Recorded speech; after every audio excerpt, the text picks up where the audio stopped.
particular case, when you did that process, what particular chemical was identified? I found delta 9 THC and delta 9 carboxy THC, which is an inactive metabolite. And if you could tell the jury, give some sort of explanation as to what those two, what does that mean? The A nanogram is what? A nanogram is the typical concentration that we would expect to see this or most of the other drugs we test for. That's just the amount that we would expect to see in someone's blood. If you have a prescribed medication, you may see that it's prescribed in a certain number of milligrams. By the time that gets distributed out throughout your entire system and all of what is the company, we would expect to see most drugs in nature. And what about the carboxy side of it? What is that? What would that mean? The carboxy is the breakdown product of the delta 9 THC and is inactive, meaning it would have no impact on us. So in this particular case, the result was 0.5 point something nanograms, correct? Yes, 5.8 nanograms of the delta 9 THC. And that would be inactive within the system at the time the blood was drawn. Yes, it is active. Which means somebody had recently ingested the marijuana. I would not be able to say if it was recently used or not. Okay. With regard to the effects of marijuana, I know that you were clear in your communication prior that you were not going to be able to speak as to this particular defendant with regard to marijuana. But in terms of what would you expect to see as manifestation of somebody that had 5 nanograms of marijuana in their system? What sort of Objection, Your Honor, I would like to give some qualification that the witness is qualified to testify as to the behavior of somebody. She's qualified to give the number and to say she did the test, but I haven't heard anything saying she's qualified to give the behavior. Mr. Hurley, you want to try to lay some foundation? Go ahead. Yes, Your Honor, I think what I was trying to get at regarding this exhibit was the opinion of Ms. Kellogg is based upon some scientific research that she has read and understands. I certainly don't. But what it says is going to be, this is entitled Cannabis Effects on Driving Skills. No, I'm not going to say that what is in here necessarily applies to Mr. Block, but I think as a general rule, as a general understanding of what could potentially be affected, what the driving skills could be affected by the use of cannabis. I think that's what's key here, and that's what the jury needs to hear. Judges, the witness has testified and answered. She said she can't give an opinion on how the most recent use. So if she can't. Well, I think what she testified, she couldn't say when the use, the result of 5.8, she can't, from that, you can't determine when that went into the body. That's correct. Or when it went into the sample. I don't know how you would say it. The person that had the sample you tested, you can't say when they ingested. No. Okay, so that's what she said. I won't keep going with it, but if the witness is going to testify as to what she has read in an article, I can't cross examine. That's hearsay. Yeah, seriously. Right. I texted her. So you can. If it was her article and her article, then there'd be no problem. Well, I agree.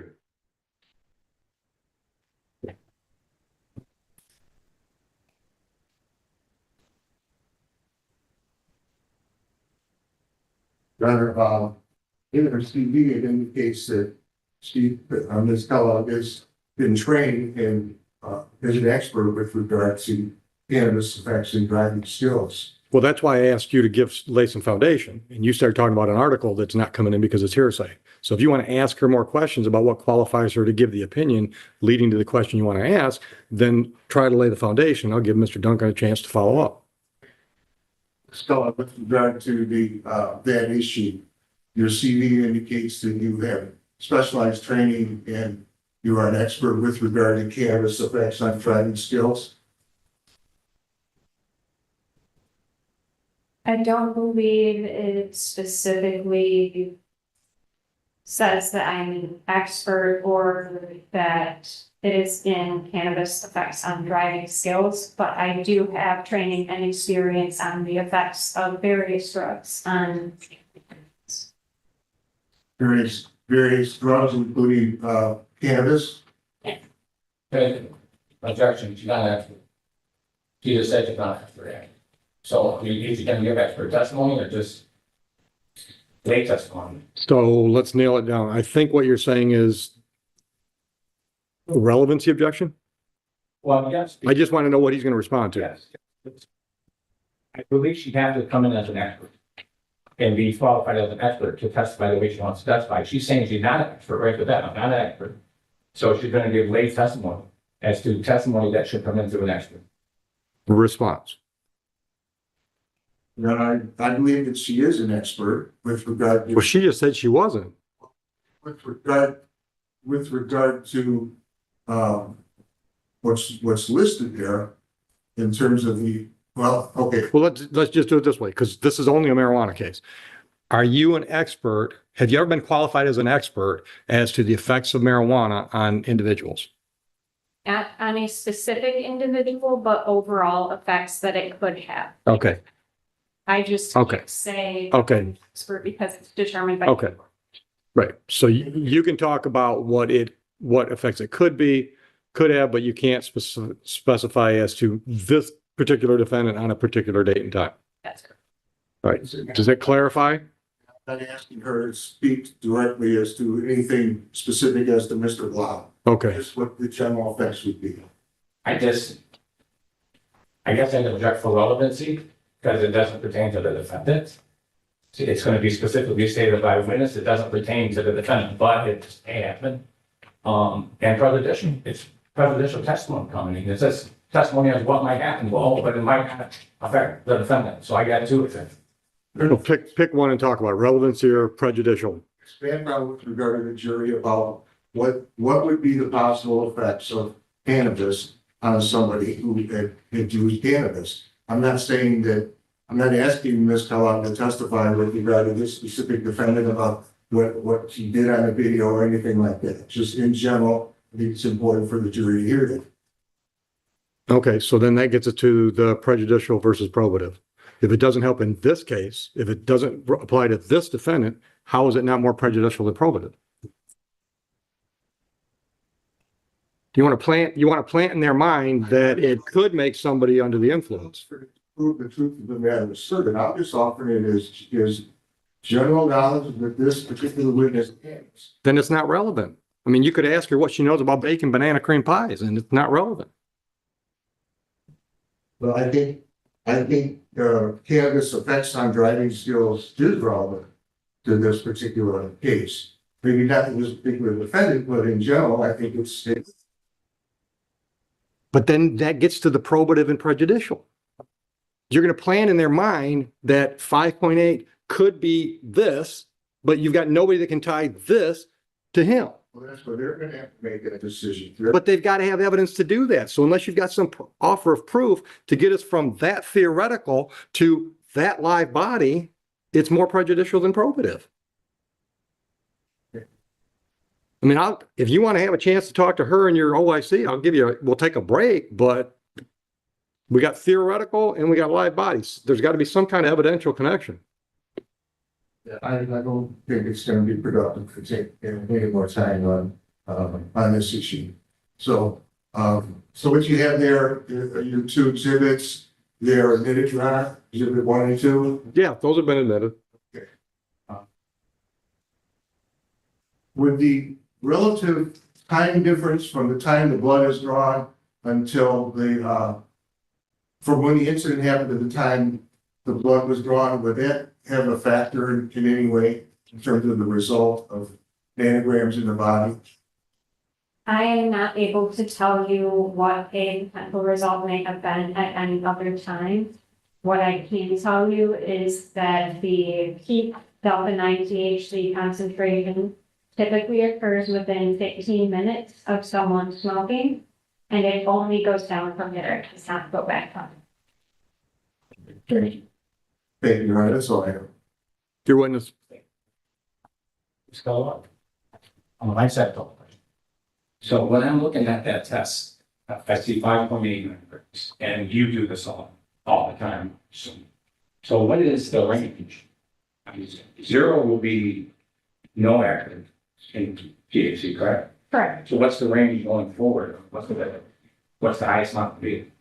We quantify from 1 to 100 nanograms. I have seen some that are over 100. I have seen some that are less than 1 or negative.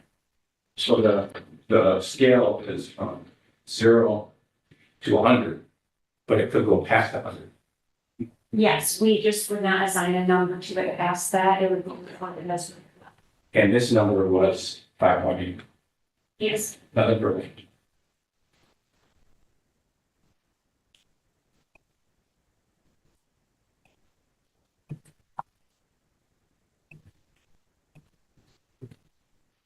Ms. Kellogg, I've got a question for you. So I think what I heard you say is that peak levels after smoking would be at 15 minutes. What about other ways of getting the THC in your system, like gummies or edibles or vapes or anything else?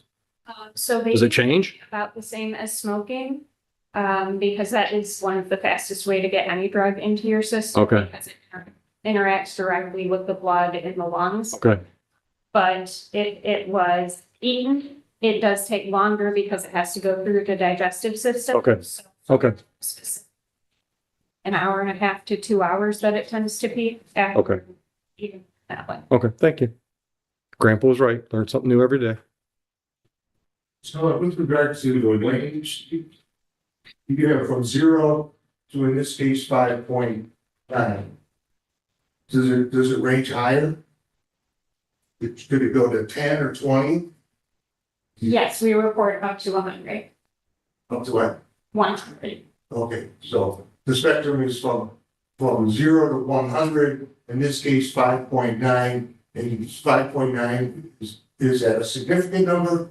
Well, she says, I would object to testify she can't make, I'll Withdraw the objection. Yes. Okay, It was 5.8, and it's a number that we are able to report at. All right, thank you. Thank you, Ron. so I think you said, I'm trying to figure out how you said it, but I think you said that you only deal with 1 to 100. That is the range Right. in which we report a specific. Right, because under 1, it's not significant enough to be accurate to report? Or why is the reason that you wouldn't put a 0.5, for example? Yes, so how it actually works is we report down to approximately a 0.5, but not with a specific number. We Okay. would just report it as less than 1. Okay, We are only able to report within the range that we have calibrators covering. So our calibrators okay, end at 100. okay, because we have to pick a number somewhere. right, So we can't assign numbers. Right.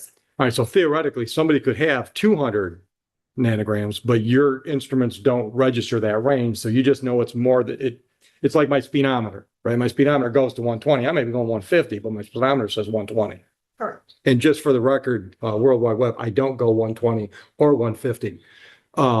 So it's all about the instrument that caps you at 100. Yes. There's no biological reason. It's just basically that's the needle only goes so far. That's Okay, thank you. Any follow-up questions based on that? No. I think you can step down. We're done? With her? All right. Can we let her get back to Lansing? Yes. Any thought that you want to stick around for rebuttal or anything? I have no. She can go back to Lansing? All right. So drive safely, Miss Kellogg. Thank you. Watch my ramp here. Don't let it trip you. Decline here. Thanks very much. I'm gonna bet we're ready for Officer Tony. Yes. Is it officer? Or sergeant? Officer? Glenn, would you call Officer Tony, please?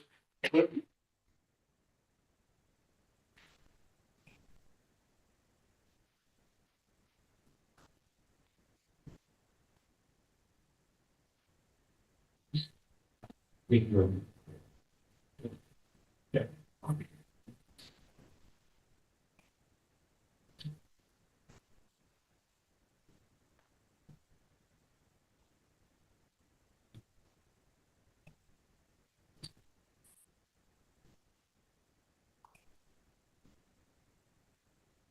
morning again.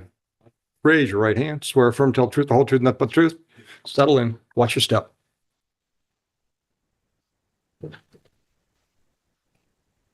Counsel, when you're ready. Officer, Tony, would you state your full name for the record, please? Officer Kenneth Tony Sumter Township Police Department. And how long have you been the police officer for Sumter Township? 7 years, a little over 7 years. 7 years? Did you work somewhere else? Retired from Van Buren Township, 28 years, So altogether, you've been 35 years. 35 years as a police officer? Okay. And you went through training at the police academy somewhere at some point? Wayne County Regional in 1992. And you read all the standards, you've been certified as a police officer, and you continue to be certified as a police officer, correct? Yes, sir. Okay. On this particular day involving this particular defendant, you recognize the man who's here is sitting next to other counsel, Mr. Duncan? Yes. Okay, you know him as Alan Block? Alan Block. Okay, this happened a couple years ago. At this point, April of 2024, April 13th. Can you tell the jury how you came about to encounter Mr. Block on that day in Sumter Township? I was sent to a vehicle in the roadway with a guy passed out behind me. And what that's a dirt road? Clark Street? Clark Road? Clark Road is a gravel roadway. And the Okay. caller said they were on the way to work and see. And Clark is the boundary line between Sumter and Huron, correct? Yes, sir. Yeah, it just so happens that this defendant was on the Sumter side of the road, Yes. correct? So what did you received a call to go, what time of day or night was this? I believe 7:30 in the morning. We had a similar call at 5:30 a.m. for a I'm saying scene. ignorance down road. I mean, unless they're gonna show a foundation, that's not legal by client. Would that be relevant? That they had a prior call? Is the testimony that has something to do with my client. That's all at all. Yeah, I don't know whether it does or doesn't, All right, move on. yes.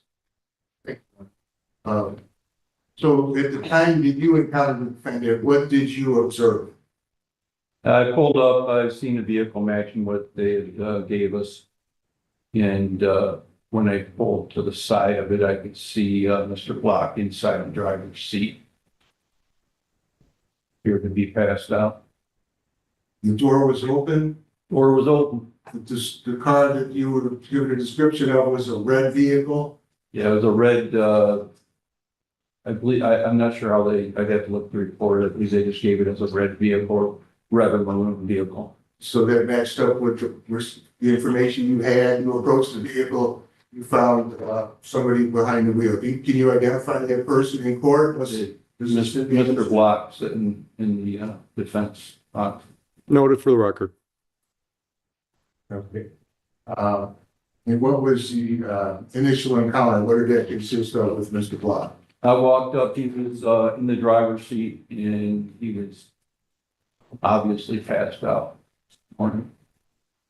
So obviously passed out. How did that, was he sleeping or was Yeah, he he was snoring? Or? sleeping, snoring, door open, he's just laid out in the seat and he was out of it. And The car was in the middle of the roadway with the door open. when you pulled up, did he react to you? No, How did you get a reaction from him? once I made contact with him, I reached in and touched his shoulder and was shaking. He asked me to wake up. Okay, and then at that point, we have all this on body camera, is that, Yes, your sir. understanding, you were wearing a body camera that day? Yes, sir. Okay, Your Honor, we have that body camera, video, I believe it's been shared with brother counsel. If we could play that now. That's one, can we approach that, we off the record, those? Sure.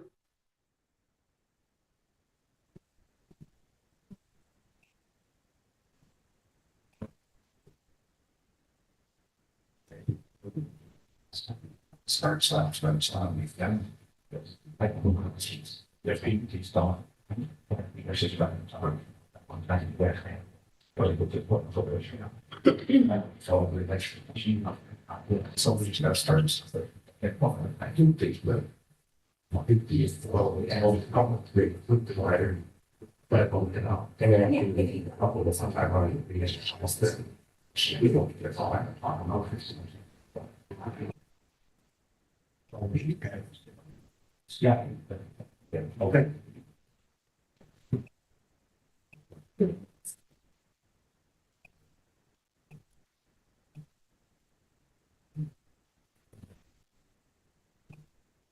The machine is, let's see it. Let's see it.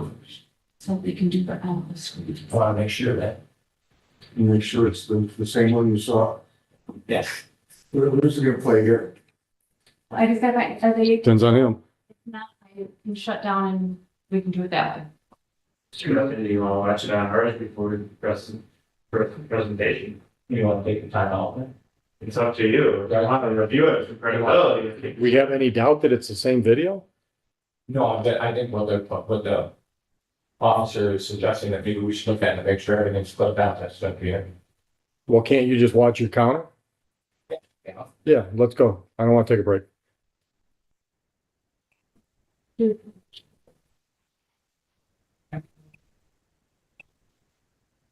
Sullivan's trying to do it with a share screen. Your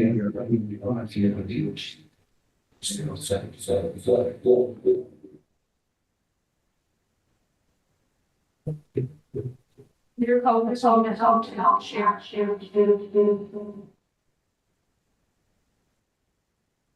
You know, sure that